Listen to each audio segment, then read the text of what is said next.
श्री नरेंद्र भाई मोदी जी के प्रति आभार व्यक्त करते हैं। और जहाँ तक चार्ज लेना और विभाग का मामला है, हमारा कंसेप्ट बहुत बचपन से रहा है कि काम कोई छोटा नहीं होता है, वर्क इज वर्शिप, काम ही पूजा होती है।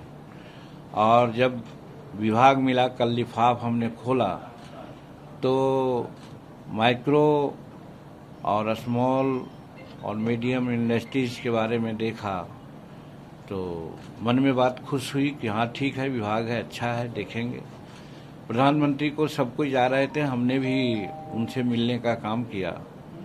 तो प्रधानमंत्री जी की बात से हम बहुत उत्प्रेरित हैं कि उन्होंने कहा कि मांझी जी, हम आपको अपने विजन का विभाग दिया है। हमारा विजन है गरीबों का उत्थान, जहाँ विकास की रोशनी नहीं गई वहाँ रोशनी पहुँचाना। ई विभाग के माध्यम से आप बहुत कुछ कर सकते हैं, इसीलिए आपको इस विभाग को दिया।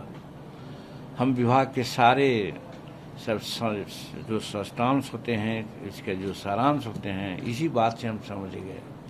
और हम अपने को सौभाग्यशाली समझते हैं कि नरेंद्र मोदी जी हमको इस लायक समझते हैं। और क्यों न समझें, भारत में वाहिद एक प्रधानमंत्री और लीडर वो हैं जो देश के सभी तबके के लोगों का, चाहे ईंट हो, पत्थर हो, जीव हो, प्राणी हो, सभी के बारे में वो जानते हैं कि कहाँ क्या जरूरत है सेवा करने की, और उसके अनुसार वो काम करते हैं। तब तो 62 साल के बाद ये तीसरी बार एनडीए की सरकार बनाने का मौका मिला और उनको प्रधानमंत्री के रूप में शपथ दिलाने का एक मौका मिला। तो इसीलिए मैं समझता हूँ कि जो उनका विजन है कि गरीब जहाँ रोशनी अभी नहीं गई है या जाना बाकी है या कम गई है, उन जगहों में हम रोशनी पहुँचावें। और उस संबंध में ये micro, small and medium enterprises ये इंडस्ट्री है, इसका एक अहम भूमिका होगी, ऐसा मैं समझता हूँ।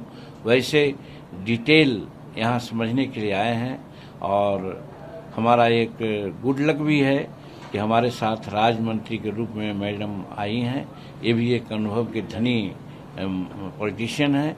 और मैं समझता हूँ कि हम लोगों का काम एक परस्पर एक दूसरे से जो कोऑपरेटिव नेचर का होता है उस तरह से होगा। और इस विभाग को हम लोग उन्नति के अगला शिखर पर ले जाने का प्रयास करेंगे, जहां हमारे प्रधानमंत्री जी का सपना है। सर, 100 दिन के प्लान के बारे में कुछ बताएंगे, क्या प्राथमिकताएं रहेंगी? अभी कुछ नहीं, अभी जब विभाग में हम आए हैं तो विभाग के सारे चीज को समझने के लिए आए हैं, समझेंगे।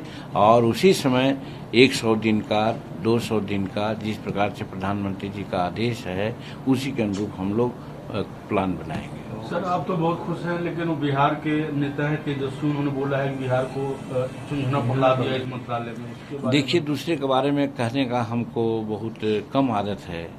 और इस रूप में मैं मानता हूं कि विरोध के लोग क्या कहेंगे। विरोधी लोग तो जिस प्रकार से प्रचार करते रहे हैं, और हम ऐसा कहते हैं कि बबूल के पेड़ तक अगर आम का फल मिल जाता है तो फिर आम के पेड़ तक क्यों जाएंगे वो लोग। तो वैसे ही उन लोगों को थोड़ी चस्का मिली है, जिसके चलते वो ऐसा बोल रहे हैं। और यही उठपटांग बात बोल करके तो इनका एक चरित्र रहा है, उनका एक विरासत रही है। राज्य के लिए तो उन्होंने कुछ किया नहीं। मैं 40 साल से बिहार के राजनीति में हूँ, मैं खुद देखा हूँ, उनके साथ काम भी किया है। उनसे डिफरेंस इसी लाइन पर हुआ है कि साहब आप विकास का भ्रूण हत्या कर रहे हैं। शिक्षा, बाबा अम्बेडकर ने कहा है कि साहब शिक्षा ही एक बहुत ही विधा है, शेरनी का दूध है, जो पिएगा वो गरजेगा। तो आप शिक्षा ही लोगों को नहीं दे रहे हैं तो फिर आप क्या विकास करेंगे। इसी लाइन पर उनसे हमारा विकास विरोध भी हुआ था। तो उन्हीं के बच्चे न तेजस्वी जी हैं, तो फिर वो क्या बोलेंगे। ठीक है सर, आपको बहुत बहुत बधाई सर। ठीक है, आप लोगों को भी बहुत बहुत शुभकामनाएं। और विश्वास है कि अच्छी बातों को, वास्तविक बातों को आप पब्लिक डोमेन में परोसेंगे, ऐसा हमारा विश्वास है। बहुत धन्यवाद।